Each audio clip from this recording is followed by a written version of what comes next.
اللہ الرحمن الرحیم الحمد للہ رب العالمین والصلاة والسلام علی سید الانبیاء والمرسلین وعلی آلہ وصحبہ اجمعین ومن تبعہم بإحسان الی یوم الدین وبعد۔ قال اللہ تبارک وتعالی فی کلامہ المجید اعوذ باللہ من الشیطان الرجیم بسم اللہ الرحمن الرحیم یا ایھا الذین آمنوا آمنوا باللہ ورسولہ والکتاب الذی نزل علی رسولہ والکتاب الذی انزل من قبل ومن یکفر باللہ وملائکتہ وکتبہ ورسلہ والیوم الآخر فقد ضل ضلالا بعیدا۔ وعن ابی سعید الخدری رضی اللہ تعالی عنہ قال قال رسول اللہ صلی اللہ علیہ وسلم من قال رضیت باللہ ربا وبالاسلام دینا وبمحمد رسولا وجبت لہ الجنہ۔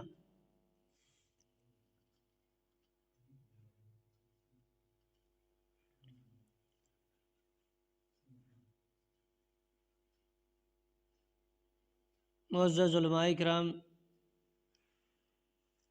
دینی ملی بھائیوں اور خواتین اسلام، آج یہ کاشی پور میں دوسری حاضری ہے۔ اس سے پہلے ایک پروگرام پچھلے مہینے ہوا تھا اور اس میں عنوان تھا کہ کن باتوں کا ایک مسلمان کے لیے جاننا واجب اور ضروری ہے۔ آج کی حاضری میں عنوان ہے دین کی 3 بنیادیں۔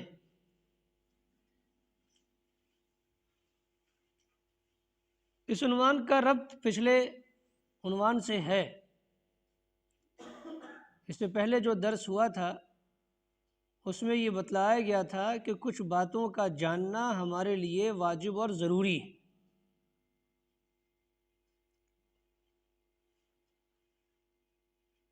تو جن باتوں کا جاننا اور ضروری ہے، جن باتوں کا جاننا واجب اور ضروری ہے، ان باتوں میں یہ بات بھی شامل اور داخل ہے کہ دین کی بنیادوں کو جانا جائے۔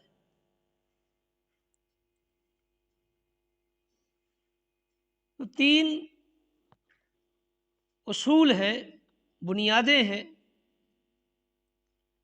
جن کو ہمیں اجمال اور تفصیل کے ساتھ جاننا چاہیے۔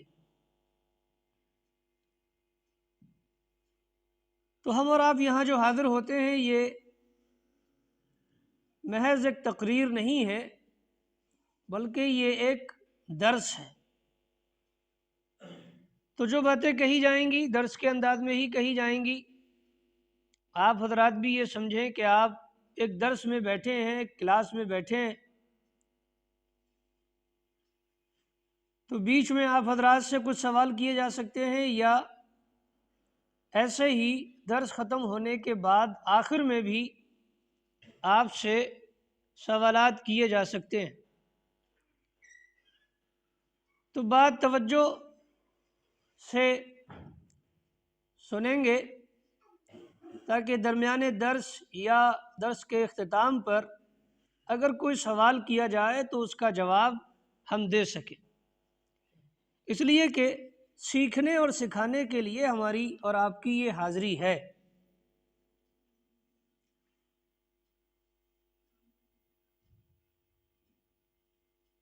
تین بنیادی باتیں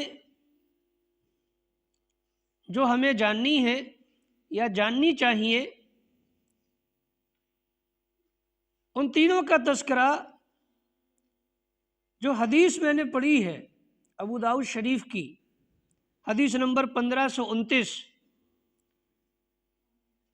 اس حدیث میں رسول اللہ صلی اللہ علیہ وسلم نے تینوں باتوں کا تذکرہ فرمایا۔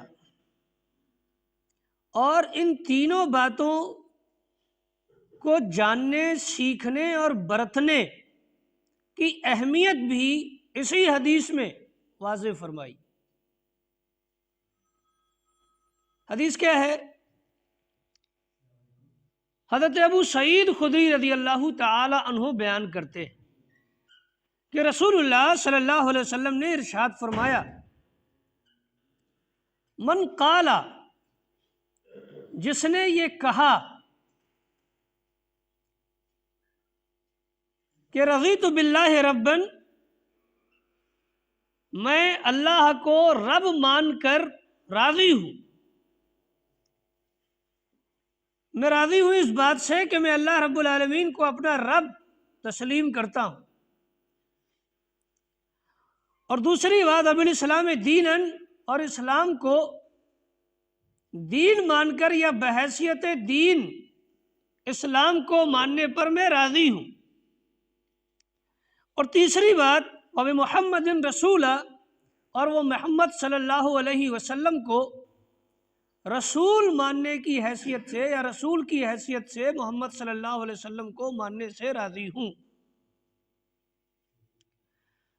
تو یہ تین باتیں ہوئیں، جس نے یہ تین باتیں کہیں، ان تین باتوں کا اقرار کیا اور ان تین باتوں پر وہ کاربند رہا، اس نے عمل کیا،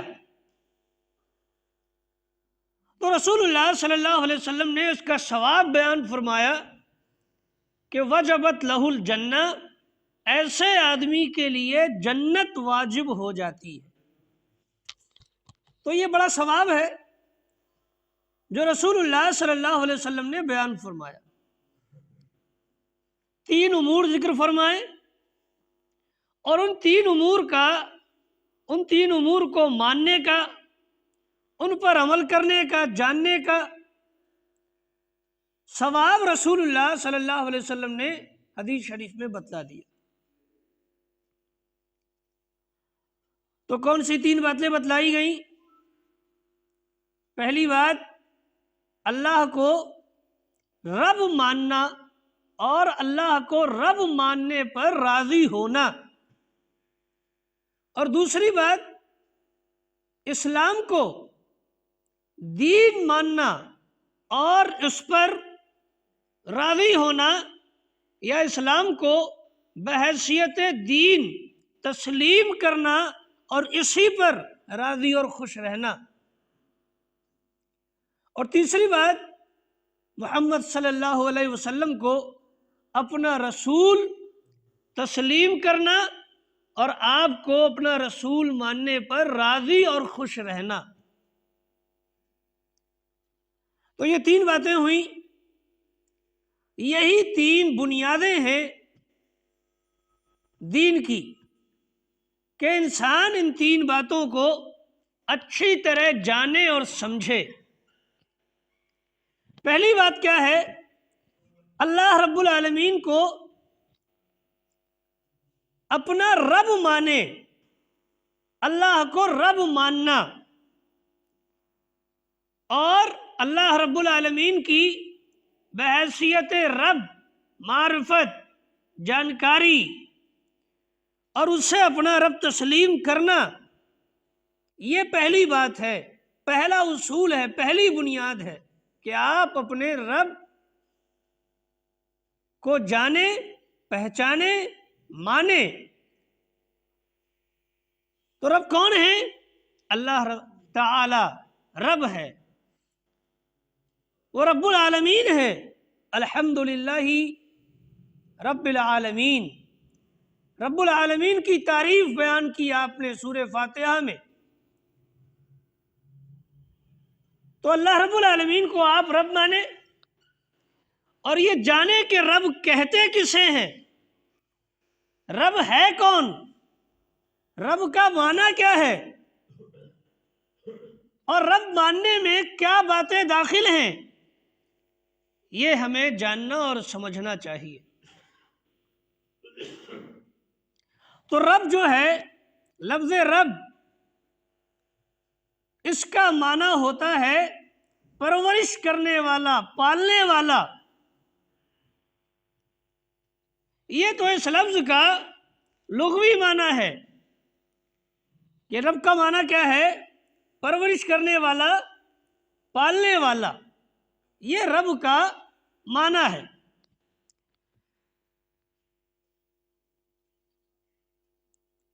اور ویسے آپ دیکھیں شریعت کے اعتبار سے تو رب، ہم اللہ رب العالمین کو جب مانتے ہیں تو رب ماننے میں 4 باتیں بنیادی طور پر داخل ہیں۔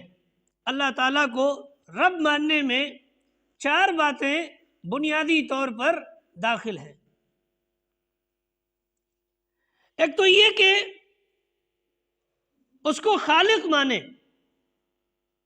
اس پوری دنیا کا، ہمارا، آپ کا، حضرت آدم علیہ السلام سے لے کر کائنات کے آخری انسان کا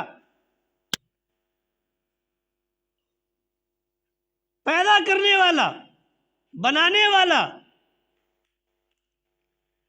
اور انسانوں کے علاوہ جنات کا پیدا کرنے والا، اور جنات کے علاوہ تمام عالموں کا پیدا کرنے والا، اور اس تمام کائنات کو بنانے والا، پیدا کرنے والا اللہ تعالی ہے۔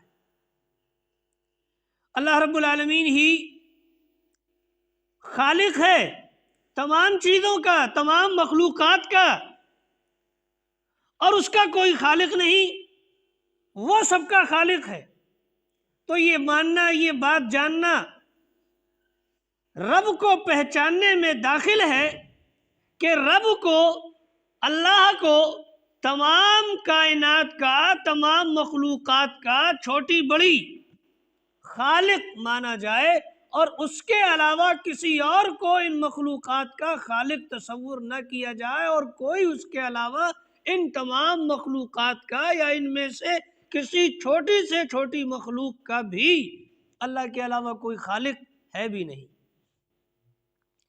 اللہ رب العالمین نے ارشاد فرمایا قل من رب السماوات والارض قل اللہ، پوچھئے ان سے کہ آسمانوں کا اور زمینوں کا رب کون ہے، اور انہیں بتائیے ساتھ ہی کہ اللہ رب العالمین ہی ان تمام آسمانوں اور تمام زمینوں کا رب ہے۔ اور ساتھ ہی دوسری بات فرمائی قل افاتخذتم من دونه اولیاء لا يملكون لانفسهم نفعا ولا ضرا، کہ زمین و آسمانوں کا رب، پروردگار، پالنے والا اللہ رب العالمین ہے۔ اللہ رب العالمین ہی اس تمام کائنات کا پرورش کرنے والا ہے۔ تو کیا تم نے اللہ کے علاوہ کچھ اولیاء، یہ قرآن کے الفاظ جو اس نے استعمال کیے، کیا تم نے اللہ کے علاوہ کچھ اولیاء ایسے بنا لیے ہیں کہ جن کی حیثیت یہ ہے کہ وہ اپنے نفع اور نقصان کے بھی مالک نہیں ہیں، لیکن تم نے انہیں کائنات میں متصرف، کائنات کو چلانے والا، کائنات کے نظام کو چلانے والا سمجھ لیا، مان لیا، بنا لیا، حالانکہ حالت ان کی یہ ہے کہ وہ اپنے نفع نقصان کے مالک بھی نہیں ہیں۔ پھر فرمایا اللہ رب العالمین نے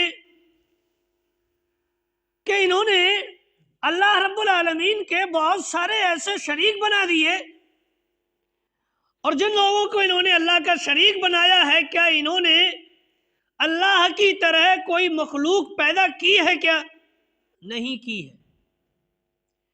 پھر یہ کیوں دوسروں کو اللہ کا شریک بنا رہے ہیں،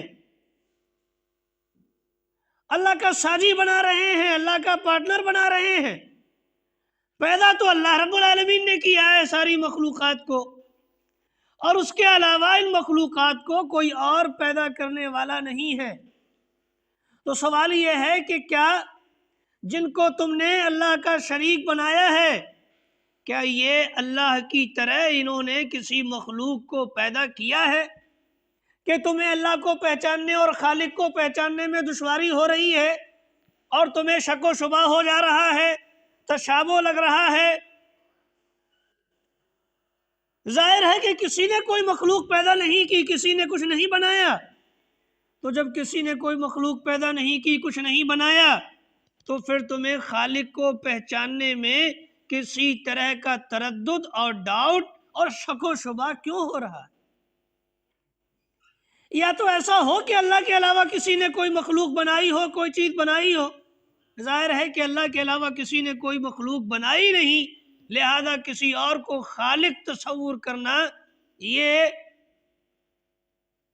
اچھی بات نہیں ہے، کیونکہ کسی اور نے کوئی مخلوق بنائی نہیں۔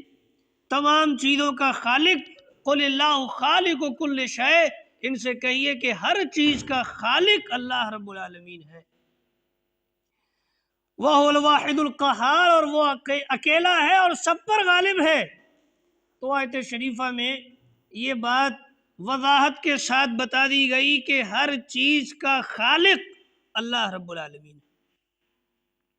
پھر اللہ رب العالمین نے قرآن مجید میں اسی بات کو ایک دوسرے انداز میں بیان فرمایا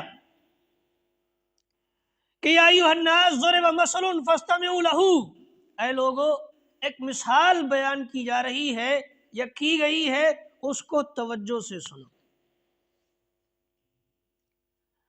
تمہیں جاننا ہے معبود کون ہے، رب کون ہے، خالق کون ہے؟ بہت آسان ہے خالق کو پہچاننا، مالک کو جاننا، پروردگار کو پہچاننا بہت آسان ہے۔ مثال دی اللہ رب العالمین نے، ان الذین تدعون من دون اللہ، جن جن لوگوں کو تم اللہ کے علاوہ پکارتے ہو، جن جن سے اللہ کے علاوہ فریادیں کرتے ہو، دعائیں کرتے ہو، ہاتھ پھیلاتے ہو، استغاثے کرتے ہو، استعانت طلب کرتے ہو اللہ کے علاوہ جن جن لوگوں سے، یہ سب ایسے ہیں کہ لن یخلقوا ذبابا، ہرگز ہرگز ایک مکھی بھی پیدا نہیں کر سکتے۔ وَلَوِ اجْتَمَعُوا لَهُ، اور ان میں سے ایک آدھ کی حالت یہ نہیں ہے، یہ سارے اگر جمع بھی ہو جائیں، کتنے ایسے لوگ ہیں جنہیں اللہ کے علاوہ پکارا جا رہا ہے، فریاد کی جا رہی ہے، ان سے دعائیں کی جا رہی ہیں، استغاثہ ہے، استعانت ہے، طلب مراد ہے، دفع مضرت اور جلب منفعت کی دعائیں ہیں۔ کتنے ایسے لوگ ہیں، ان گنت، لاتعداد، بے شمار، اور ایک ایک مذہب اور ایک ایک مسلک میں بہت سارے افراد ہیں، کئی سارے افراد، حتیٰ کہ لوگوں نے الگ الگ امور کے لیے الگ الگ لوگ ذمہ داران اور حاجت روا اور مشکل کشا بنا رکھے ہیں۔ فرمایا یہ سارے اگر جمع ہو کر مل کر، حیثیت ان کی یہ ہے کہ اگر یہ سب مل کر کے بھی ایک مکھی بنانا چاہیں تو سب مل کر ایک مکھی نہیں بنا سکتے، اور مکھی بنانا دور کی بات، فرمایا یہ تو ایسے عاجز، کمزور اور بے بس ہیں کہ اگر وَإِنْ يَسْلُبْهُمُ الذُّبَابُ الشَّيْءَ لَا يَسْتَنْقِذُوهُ مِنْهُ، اگر مکھی ان سے کچھ چھین کر لے جائے، کچھ اٹھا کر لے جائے ان کے پاس سے مکھی، تو اس مکھی سے یہ وہ چیز واپس نہیں لا سکتے، ایسے عاجز اور کمزور ہیں۔ تو حیثیت یہ ہے ان سارے لوگوں کی جنہیں اللہ رب العالمین کے علاوہ پکارا جا رہا ہے، فریاد کی جا رہی ہے، استغاثہ استعانت ہے، اور جنہیں مشکلوں میں جن کی دعائیاں دی جا رہی ہیں، یہ سارے لوگ ایسے ہیں کہ سب مل کر کے بھی اگر ایک مکھی بنانا چاہیں تو نہیں بنا سکتے، اس لیے کہ خالق اللہ رب العالمین ہے۔ وَهُوَ خَالِقُ كُلِّ شَيْءٍ، ہر چیز کا خالق وہی ہے۔ لیکن انسانوں نے ہمیشہ یہ بات کی کہ اللہ رب العالمین کا شریک، رب کائنات کا شریک بنایا، اور ایسوں کو بنایا جن میں ایسی کوئی طاقت نہیں تھی۔ اسی لیے اللہ رب العالمین نے تعجب کے انداز میں ارشاد فرمایا اَيُشْرِكُونَ مَا لَا يَخْلُقُ شَيْئًا وَهُمْ يُخْلَقُونَ، عقل پر ماتم کرتے ہوئے، تعجب کا اظہار کرتے ہوئے، افسوس کرتے ہوئے ارشاد فرمایا اللہ رب العالمین نے، کیا یہ اللہ کا شریک، ساجھی، ہمسر ایسوں کو بنا رہے ہیں جنہوں نے کچھ بھی پیدا نہیں کیا جبکہ وہ خود پیدا کیے گئے؟ انہوں نے کچھ پیدا نہیں کیا، یہ خود بنائے گئے ہیں، پیدا کیے گئے ہیں۔ اب جتنی ہستیاں ہیں، جن جن لوگوں کو، جن جن ہستیوں کو اللہ کے علاوہ پکارا جا رہا ہے، اللہ کے علاوہ جن جن کی عبادتیں کی جا رہی ہیں، حضرت عیسیٰ علیہ السلام کی ایک بڑی جماعت عبادت کرتی ہے، ان سے دعائیں فریادیں کرتی ہے۔ کون ہے حضرت عیسیٰ علیہ السلام؟ اللہ کی ایک مخلوق ہیں، اس کے پیدا کیے ہوئے ایک انسان ہے۔ خود انہوں نے کچھ بنایا ہے کیا؟ کچھ نہیں بنایا۔ ایسے ہی تمام افراد، خواہ وہ انبیاء ہوں، اولیاء ہوں، صالحین ہوں، نیک لوگ ہوں یا دیگر ہوں، کسی نے بھی دنیا میں کوئی ایک چیز بھی بنائی نہیں ہے۔ خالق ان میں سے کوئی بھی نہیں ہے، خالق صرف اللہ رب العالمین ہے۔ تو رب ماننے میں پہلی بات یہ ہے کہ اللہ رب العالمین کو تمام چیزوں کا خالق سمجھا جائے اور مانا جائے کہ تمام چیزوں کا خالق اللہ رب العالمین ہے، اس کے علاوہ کسی نے بھی کوئی ایک چیز بھی پیدا نہیں کی ہے، اور کسی چھوٹی سے چھوٹی مخلوق کا بھی کوئی خالق نہیں ہے۔ اب کوئی انسان کہہ سکتا ہے کہ موبائل تو کسی کمپنی نے بنایا ہے، کسی انسان نے بنایا ہے، یہ جو اسٹینڈ نظر آ رہا ہے یہ تو کسی انسان نے بنایا ہے، اور کچھ چیزیں ہو سکتی ہیں۔ تو یہ ساری چیزیں اللہ کی بنائی ہوئی چیزوں کو ہی استعمال میں لا کر کے بنائی گئی ہیں۔ تو خالق ہونے کا اعتراف کیا جائے، رب ہونے میں، اللہ رب العالمین رب ہے، تو رب ماننے میں ایک بات یہ داخل ہے کہ اللہ رب العالمین کو خالق تمام کائنات کا، ہر چھوٹی بڑی مخلوق کا مانا جائے، اور دوسری بات یہ کہ مالک بھی اللہ رب العالمین ہی ہے تمام چیزوں کا، آسمانوں کا، زمینوں کا، زمینوں کے خزانوں کا، آسمانوں کے خزانوں کا، ہر مخلوق کا، تمام اشیاء کا مالک حقیقی اللہ رب العالمین، اس کے علاوہ کوئی دوسرا ان کا مالک بھی نہیں ہے۔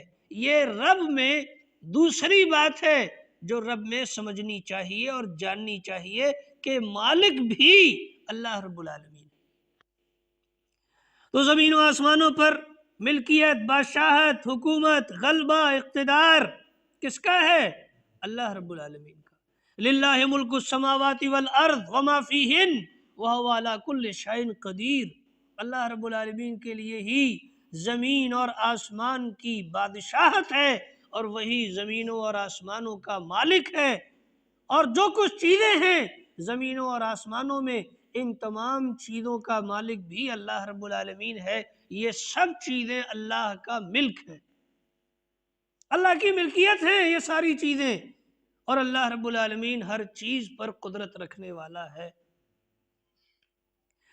اللہ رب العالمین نے ایک دوسری جگہ ارشاد فرمایا للہ ملک السماوات والارض، اللہ رب العالمین کے لیے ہی بادشاہت ہے زمین اور آسمان کی، وہی مالک ہے زمینوں کا اور آسمانوں کا۔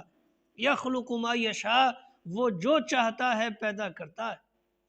یہب لمن یشاء اناثا ویہب لمن یشاء الذکور، اور جس کو چاہتا ہے لڑکیاں دیتا ہے اور جس کو چاہتا ہے لڑکے دیتا ہے۔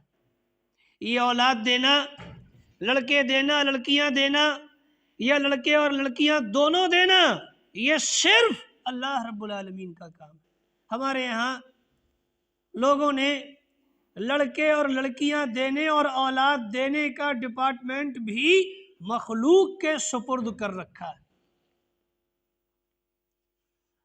اور اولاد اللہ رب العالمین سے مانگنے کے بجائے اور اولاد دینے والا اللہ رب العالمین کو سمجھنے کے بجائے انسانوں نے اور انسانوں کی ایک بڑی جماعت نے خود انسانوں کو ہی اولاد دینے کا مالک سمجھ رکھا ہے، جبکہ اللہ رب العالمین کا کلام قرآن پاک وضاحت کے ساتھ یہ بات ارشاد فرما رہا ہے کہ یہ اللہ رب العالمین کی ذات ہی ہے کہ یہب لمن یشاء اناثا، کہ وہ جس کو چاہتا ہے لڑکیاں دیتا ہے اور جس کو چاہتا ہے لڑکے عطا کرتا ہے، اور یزوجہم ذکرانا و اناثا، یا جس کو چاہتا ہے لڑکے اور لڑکیاں دونوں ملا کر دیتا ہے،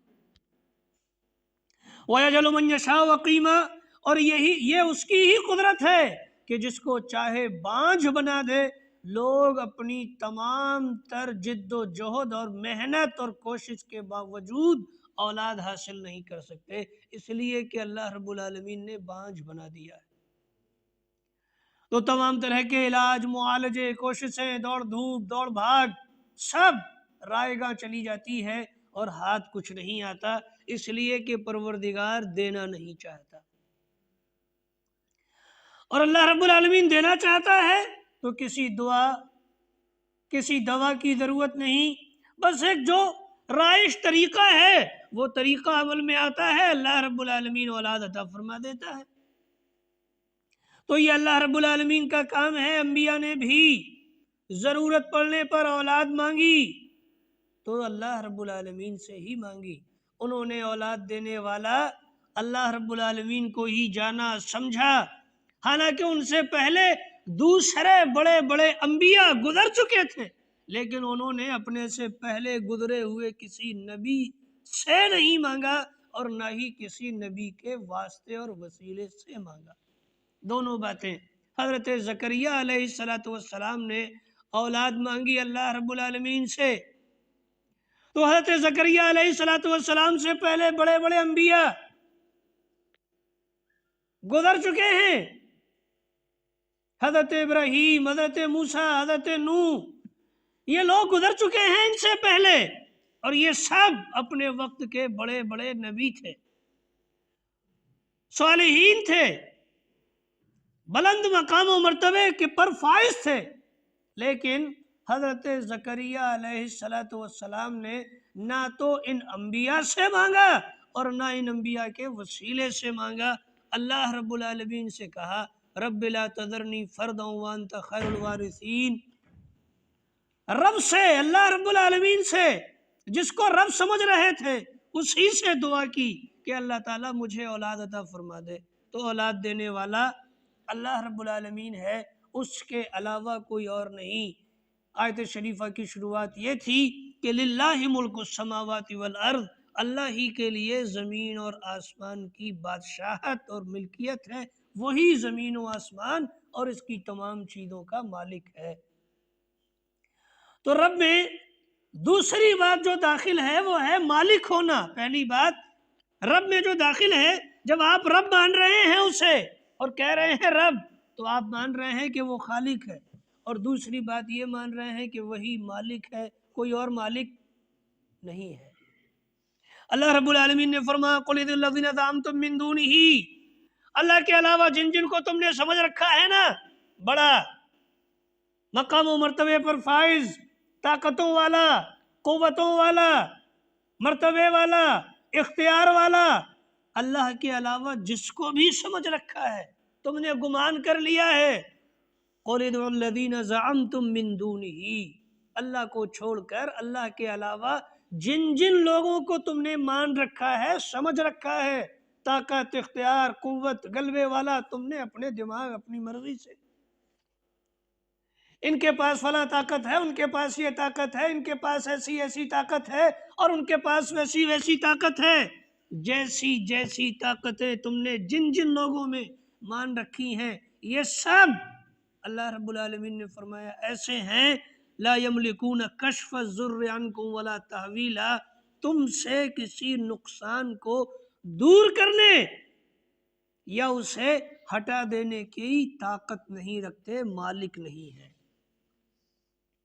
فلا یملکون کشف الضر عنکم، جو پریشانی تمہیں لاحق ہو گئی ہے اس پریشانی کو دور کرنے کی ملکیت کے مالک نہیں ہے یہ لوگ، ولا تحویلا، اور نہ ہی نقصان کو پھیر دینے اور نقصان سے بچانے کی ملکیت اور طاقت ان کے پاس ہے۔ سمجھو چاہیں تم کچھ بھی. تو قل ادعوا الذین زعمتم من دونہ، جنہیں اللہ رب العالمین کے علاوہ تم نے سمجھ رکھا ہے بڑا، طاقت والا، اختیار والا، غلبے والا، سب کو بلا کر دیکھو، ان سے فریاد کرو. ان سب کی حالت یہ ہے کہ تم سے کسی نقصان کو دور کرنے کے مالک نہیں ہے یہ. اور کس درجہ ان کی عاجزی ہے. اللہ رب العالمین نے فرمایا ذالکم اللہ ربکم لہ الملک، یہ اللہ ہی ہے کہ جس کو سارے اختیارات ہیں اور جو ساری چیزوں کا مالک ہے. یہ اللہ ہی ہے جو تمہارا رب ہے. ذالکم اللہ ربکم، تمہارا اللہ جو تمہارا رب ہے، یہ اللہ ہی تمہارا رب ہے، اور یہ اللہ ہی ہے جو تمہارا رب ہے جس کی تمام چیزوں پر بادشاہت اور ملکیت ہے. اور والذین تدعون من دونہ، اور اللہ کو چھوڑ کر جتنے لوگوں کو بھی تم پکار رہے ہو، دعائیں کر رہے ہو، فریادیں کر رہے ہو، ان کا حال یہ ہے اور ان کی حالت یہ ہے لا یملکون من قطمیر، ایک گٹھلی یا گٹھلی کے اوپر کے چھلکے کے بھی مالک نہیں ہے، ایک معمولی چیز کے بھی مالک نہیں ہے. وہ لوگ جنہیں تم اللہ کے علاوہ پکار رہے ہو، دعائیں کر رہے ہو، فریادیں کر رہے ہو، یہ ایک گٹھلی کھجور کی یا اس گٹھلی پر آئے ہوئے چھلکے کے بھی مالک نہیں ہے، یعنی معمولی چیز کے بھی مالک نہیں ہے. تم انہیں پورے جہان کا مالک سمجھو، یہ تمہاری نادانی ہے.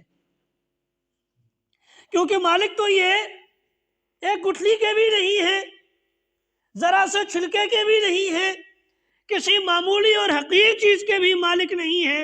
اللہ رب العالمین نے تو اس بات کا اعلان کیا کہ یہ کسی چھوٹی سے چھوٹی چیز کے بھی مالک نہیں ہے. یہ اللہ ہی ہے جو تمہارا رب ہے، جس کے لیے ساری چیزوں کی ملکیت، بادشاہت اور جو تمام چیزوں کا مالک ہے. اور اس سے بڑھ کر ایک جگہ ارشاد فرمایا سورہ سبا میں قل ادعوا الذین زعمتم من دون اللہ لا یملکون مثقال ذرۃ فی السماوات ولا فی الارض وما لهم فیہما من شرک، کہ جنہیں اللہ رب العالمین کے علاوہ تم نے سمجھ رکھا ہے ان کو ذرا بلا کر کے دیکھو. حال ان کا یہ ہے کہ یہ زمین و آسمان میں ذرہ برابر کے مالک نہیں ہے، ذرہ برابر کے مالک نہیں، زمین اور آسمان میں ذرہ برابر کے مالک نہیں ہیں. وہ لوگ جنہیں تم نے اللہ کے علاوہ بڑا طاقتور، دینے والا، مشکل کشا، حاجت روا سمجھ رکھا ہے، یہ ذرہ برابر زمین و آسمان میں کسی چیز کے مالک نہیں ہے. اور فرمایا وما لهم فیما من شرک، اور نہ ہی زمین و آسمان میں ان کی کوئی حصے داری ہے. اللہ رب العالمین نے ایک دوسری جگہ پر ارشاد فرمایا مالک الملک تؤتی الملک من تشاء وتنزع الملک ممن تشاء، بادشاہتوں کا مالک اللہ رب العالمین ہے، وہ جسے چاہتا ہے بادشاہت دیتا ہے اور جس سے چاہتا ہے بادشاہت چھین لیتا ہے. آج کا فقیر کل بادشاہ بن جائے اور آج کا بادشاہ کل فقیر ہو جائے، راجہ رنک ہو اور رنک راجہ بن جائے، یہ سب اللہ رب العالمین کی قدرت، مشیت اور اس کا اختیار ہے. کوئی راجہ چاہ کر کے بھی ہمیشہ راجہ نہیں رہ سکتا، ایک دن اس کا راج پاٹ ختم ہو جائے گا. تو بادشاہتوں کا مالک اللہ رب العالمین ہے، وہ جسے چاہتا ہے بادشاہت وقتی طور سے دے دیتا ہے اور جسے چاہتا ہے بادشاہت چھین کر پیدل کر دیتا ہے. وَتُعِزُّ مَن تَشَاءُ وَتُذِلُّ مَن تَشَاءُ، اور جسے چاہتا ہے عزت کے آسمان پر بٹھاتا ہے اور جسے چاہتا ہے ذلت کے گڑھے میں پھینک دیتا ہے. بِیَدِکَ الخیر، بھلائیاں اللہ رب العالمین کے ہاتھ میں ہیں. تو مالک تمام کائنات کا اور تمام کی ہر چھوٹی بڑی چیز کا اصلاً اللہ رب العالمین ہے. آپ سوچتے ہو کہ میں مالک ہوں، ابھی آپ کی سانس بند ہو جائے ملکیت آپ کی ختم ہو گئی، اللہ نے کسی اور کو مالک بنا دیا. آپ کو کسی ایسی بیماری میں مبتلا کر دیا جس زمین پر آپ پھولے نہیں سماتے تھے، اتراتے نہیں تھے، اور کالر آپ کا نیچے نہیں ہوتا تھا، اور کسی سے آپ سیدھے منہ بات نہیں کرتے تھے. جس جائیداد اور جس پراپرٹی کی بنیاد پر ایک بیماری میں ایسا مبتلا کیا، ساری پراپرٹی بکوا کر کنگال کر دیا اور لوگوں کے سامنے ہاتھ پھیلانے پر مجبور کر دیا. تو تمہاری دولتیں تو کوئی دولتیں نہیں ہیں. ایک وہ بھی تھا کہ جس کے پاس دولتوں کے اس قدر خزانے تھے کہ اس کی دولتیں اتنی تجوریوں میں بند تھیں کہ اس کی تجوریوں کی چابیاں اٹھانے والے کئی سارے مرد تھے. لوگوں کی ایک جماعت صرف اس کی تجوریوں کی چابیوں کو اٹھانے والی تھی. اندازہ لگا سکتے ہیں آپ اس کی دولت کا، کس قدر دولت ہوگی اس کے پاس اور کتنا مال ہوگا اس کے پاس کہ اس کی تجوریوں کی چابیاں کسی ایک آدمی کے پاس نہیں ہیں. کوئی ایک آدمی نہیں رکھتا اس کی دولت کی تجوریوں کی چابیاں، کئی سارے لوگوں کے پاس اس کی تجوریوں کی چابیاں ہیں. مل کر کے لوگ اٹھاتے ہیں، ایک بڑی جماعت ہے اس کی تجوریوں کی چابیاں رکھنے والی. ایسی دولت قارون کو ملی تھی. کیا ہوا؟ کبر و غرور میں مبتلا ہوا. اللہ رب العالمین نے ساری دولت نابود کر دی. تو اپنی حیثیت پر اپنے آپ کو بہت زیادہ بڑا سمجھنے کی ضرورت نہیں ہے. ہماری اور آپ کی سب کی حیثیت صرف اتنی ہے کہ ہم بھکاری ہیں، فقیر ہیں اللہ رب العالمین کے در کے، اور وہ ہمیں پالنے والا، دینے والا، کھلانے والا اور ہمارا مالک ہے. تو ہماری اور آپ کی حیثیت صرف اتنی کہ ہم اللہ کے در کے منگتے اور اللہ کے در کے بھکاری اور اللہ کے در کے فقیر، یہی ہماری حیثیت ہے. اس سے زیادہ ہماری کوئی حیثیت نہیں ہے. تو اللہ رب العالمین مالک الملک، بادشاہتوں کا مالک ہے، تمام جہانوں کا مالک ہے. اس کے علاوہ کوئی مالک نہیں، نفع اور نقصان کا یا دنیا کی کسی چیز کا. اور یہ بات اللہ رب العالمین نے اس ذات سے کہلوائی، اس شخصیت سے کہلوائی جن کا درجہ اللہ رب العالمین کے بعد سب سے زیادہ ہے. ان سے بڑا درجہ کسی کا نہیں ہو سکتا. دنیا کا کوئی بھی انسان کتنا ہی بڑا، کتنا ہی اونچا اور کیسا ہی پارسا کیوں نہ ہو جائے، لیکن اس کا مقام اور مرتبہ محمد عربی صلی اللہ علیہ وسلم سے اونچا ہرگز نہیں ہو سکتا. ایسا ہم تصور بھی نہیں کر سکتے. تو جن کا درجہ، جن کی حیثیت، جن کا مرتبہ سب سے زیادہ تھا، ان سے یہ بات کہلوائی، قل لا املک لنفسی نفعا ولا ضرا الا ما شاء اللہ. اے نبی صلی اللہ علیہ وسلم، آپ بھی ان لوگوں سے یہ بات کہہ دیجئے کہ میں تمہارے میں اپنے نفع اور نقصان کا مالک نہیں ہوں. تمہارے نفع نقصان کا مالک کیا ہوں گا؟ میں اپنے نفع نقصان کا مالک نہیں ہوں. یہ اعلان کریے لوگوں میں. کس سے یہ اعلان کروایا؟ رسول اللہ صلی اللہ علیہ وسلم سے، جن سے بڑی ہستی انسانوں میں کوئی نہیں ہو سکتی، خواہ وہ کتنا ہی بڑا پارسا، نیک، صالح اور ولی کیوں نہ ہو، لیکن رسول اللہ صلی اللہ علیہ وسلم سے اونچا درجہ اسے کسی کو حاصل نہیں ہو سکتا. تو خود رسول اللہ صلی اللہ علیہ وسلم سے یہ بات کہلوائی، قل لا املک لنفسی نفعا ولا ضرا. آپ یہ کہہ دیجئے ان سے کہ میں اپنے نفس کے لیے اپنے نفع و نقصان کا مالک نہیں ہوں. تمہارا کیا ہوگا؟ اور پھر کسی کو یہ خیال گزر سکتا تھا کہ آپ اپنے نفع و نقصان کے مالک نہیں ہیں؟ ہو سکتا ہے ہمارے نفع و نقصان کے مالک ہوں، یہ بات کسی کے ذہن میں آ سکتی تھی. تو الگ سے ایک دوسری جگہ دوسرا اعلان کروایا سورہ جن میں، قل انی لا املک لکم ضرا ولا رشدا.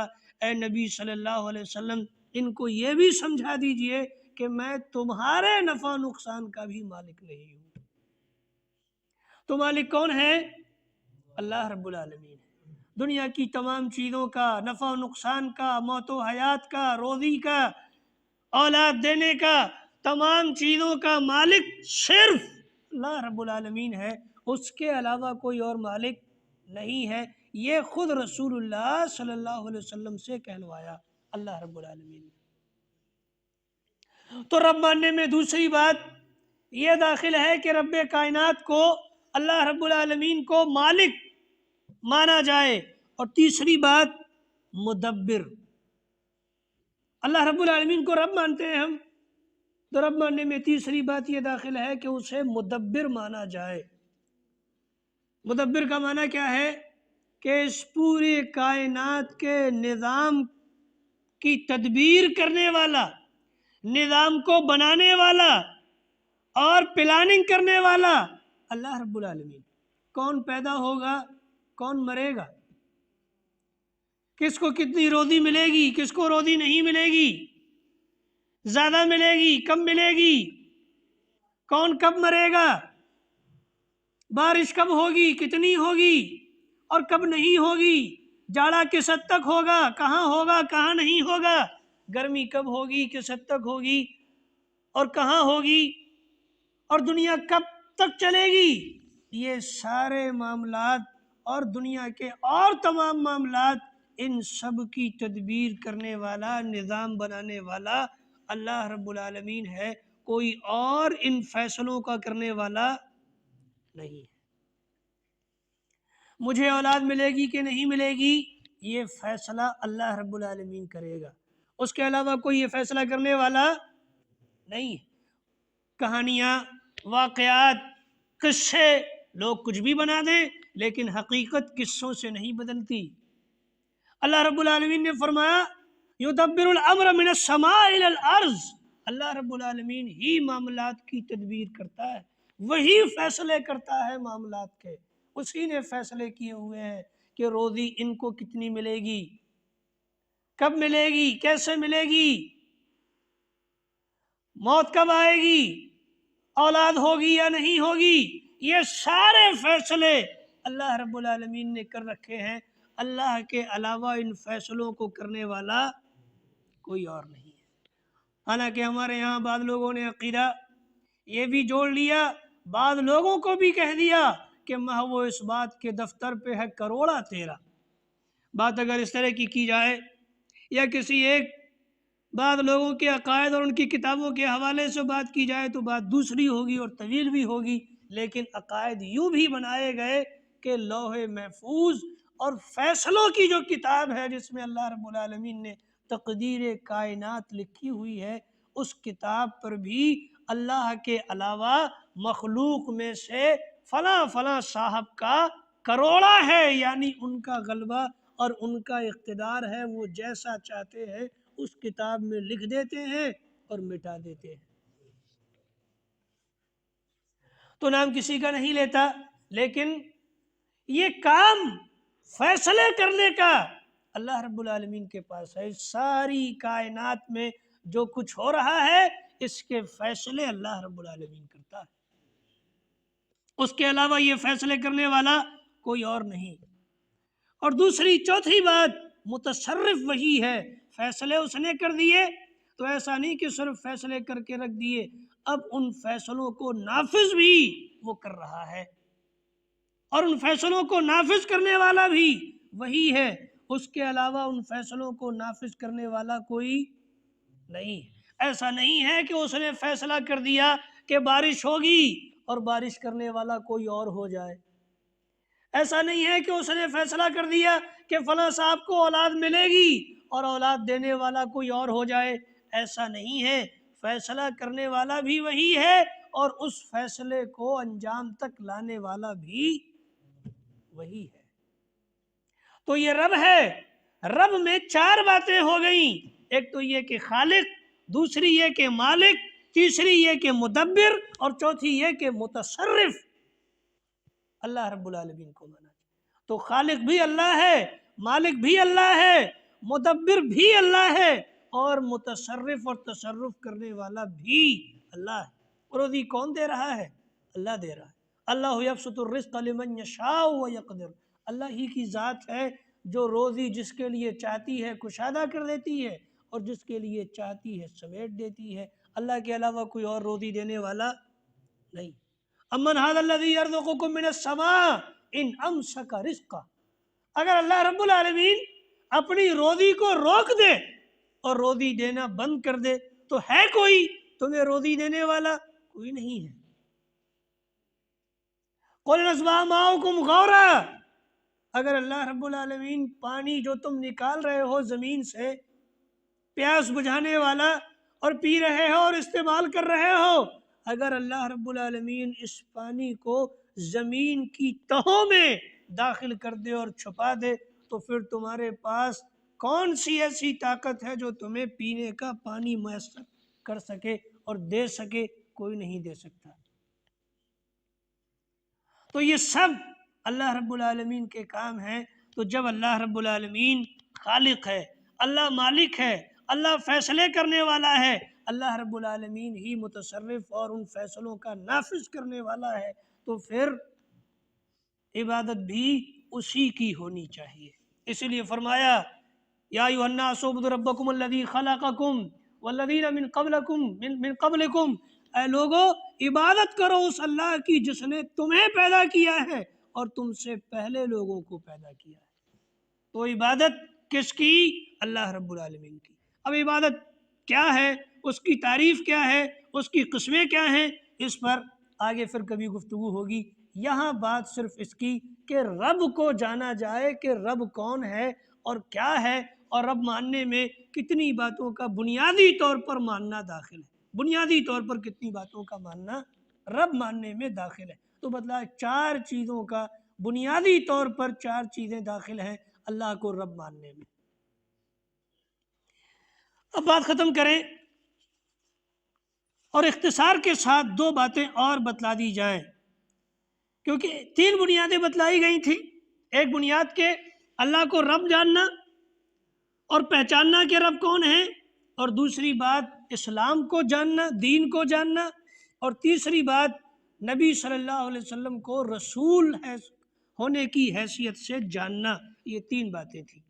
ایک بات تو ہو گئی اللہ کو رب ماننا، دوسری بات رسول صلی اللہ علیہ وسلم کو جاننا، محمد صلی اللہ علیہ وسلم کو جاننا، رسول صلی اللہ علیہ وسلم کو جاننا۔ تو آپ صلی اللہ علیہ وسلم کو، محمد صلی اللہ علیہ وسلم کو، نبی صلی اللہ علیہ وسلم کو جاننے میں کتنی باتیں داخل ہیں؟ بنیادی طور پر 5 باتیں۔ 5 اعتبار سے رسول اللہ صلی اللہ علیہ وسلم کو جاننا ہے۔ نمبر 1، معرفت و رسالتی ہی، رسول اللہ صلی اللہ علیہ وسلم کے رسول ہونے کو جاننا، اور آپ کے پیغام کو جاننا کہ آپ پیغام کیا لے کر کے آئے تھے۔ یا ایھا الناس انی رسول اللہ الیکم جمیعا، اے لوگو کہہ دیجئے، اے لوگو میں تم سب کی طرف اللہ کا رسول بنا کر کے بھیجا گیا ہوں۔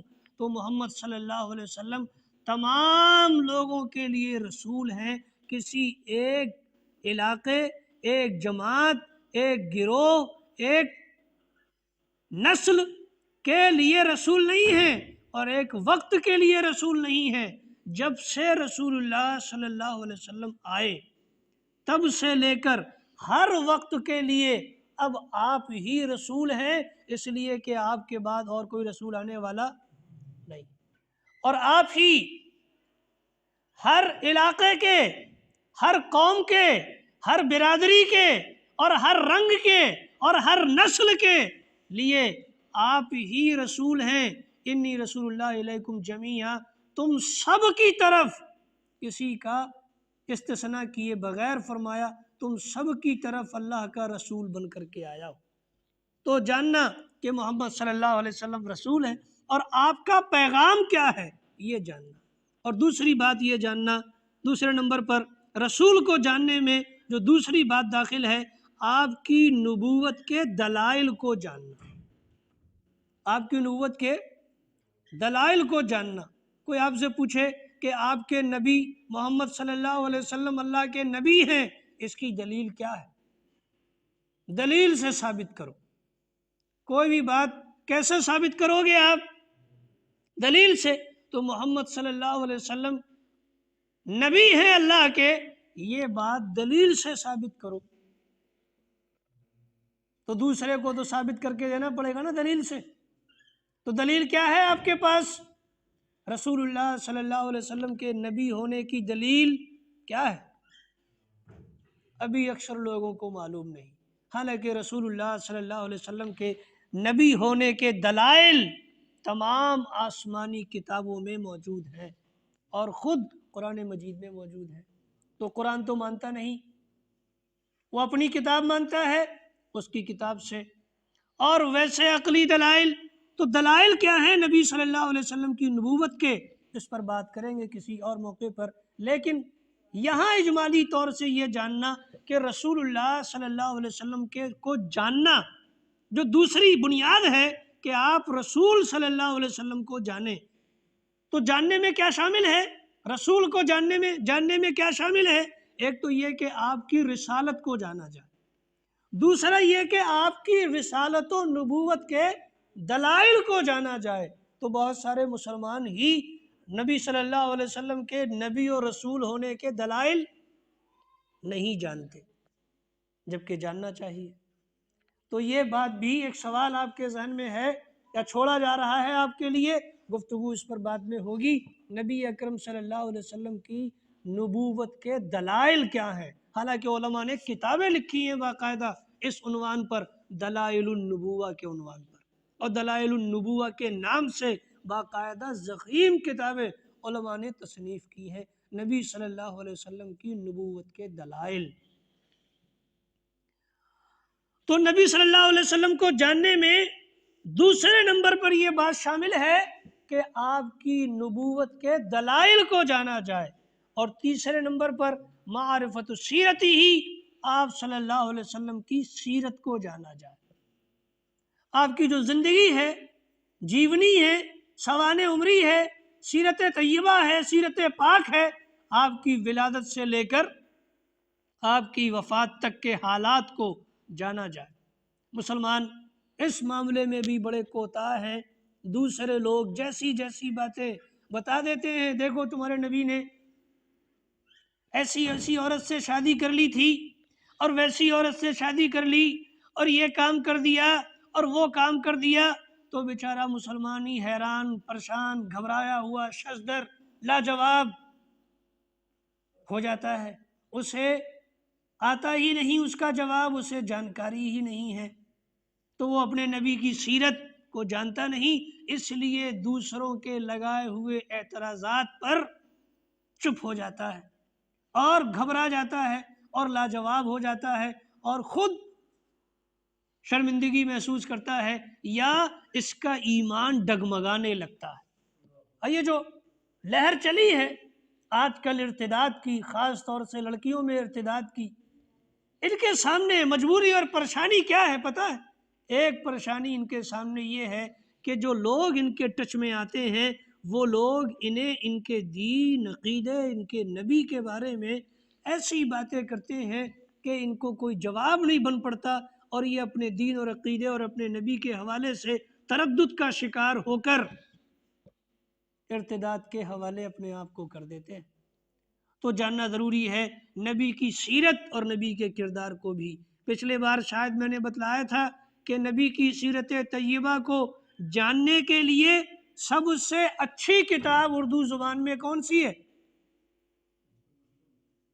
الرحیق المختوم ہے۔ سب سے اچھی کتاب کون سی ہے؟ الرحیق المختوم ہے اردو زبان میں۔ ہندی زبان میں بھی یہ کتاب آ گئی ہے، تو یہ کتاب آپ منگوائیں، پڑھیں۔ یہاں دستیاب ہے، ماشاءاللہ نور بھائی بتلا رہے ہیں یہاں دستیاب ہے، جن کو چاہیے نور بھائی سے لے لیں۔ الحمدللہ یہ اچھی بات ہے۔ نبی اکرم صلی اللہ علیہ وسلم کی سیرت کو جاننا بھی ضروری ہے۔ تو نبی کو جاننے میں صلی اللہ علیہ وسلم جو تیسری بات ہے وہ ہے نبی صلی اللہ علیہ وسلم کی سیرت کو جاننا، اور چوتھی بات کیا ہے؟ معرفت وجوب طاعتی ہی و اتباع سنتی ہی و معرفت سننی ہی لذالک۔ چوتھی بات یہ جاننا کہ رسول اللہ صلی اللہ علیہ وسلم کی اطاعت اور آپ کی پیروی واجب ہے، اور اس کے لیے آپ کے طور طریقوں کو جاننا۔ نبی کو جاننے میں چوتھی بات کیا داخل ہے؟ یہ جاننا کہ آپ کی اطاعت اور آپ کی فرما برداری واجب اور ضروری ہے، یہ جاننا دلائل سے۔ اور جب آپ کی اطاعت ضروری ہے، آپ کی فرما برداری ضروری ہے، تو پھر آپ کی سنتوں اور آپ کے طور طریقوں کو جاننا تاکہ آپ کی اطاعت کی جا سکے۔ کیسے کریں گے آپ اطاعت؟ یہ تو جان لیا کہ نبی کی اطاعت ضروری ہے، لیکن یہ پتہ نہیں ہے کہ نبی صلی اللہ علیہ وسلم نے اس مسئلے میں کیا کیا ہے۔ جب یہی معلوم نہیں ہے تو نبی کی اطاعت کیسے کریں گے؟ نہیں کر سکیں گے۔ اس لیے یہ جاننا ضروری ہے کہ نبی صلی اللہ علیہ وسلم کی اطاعت اور آپ کی اتباع واجب ہے، ساتھ ہی یہ بھی جاننا کہ آپ کا طور طریقہ اور آپ کی سنت کیا ہے تاکہ آپ کی اتباع اور آپ کی اطاعت کی جا سکے۔ اور پانچویں نمبر پر جو پانچویں بات جاننا ہے، نبی کو جاننے میں جو پانچویں بات داخل ہے، معرفت حقوق ہی، نبی صلی اللہ علیہ وسلم کے حقوق کو جاننا۔ تو دوسری بات کیا تھی؟ دوسری بنیاد کیا ہے؟ دوسری بنیاد ہے نبی کو جاننا۔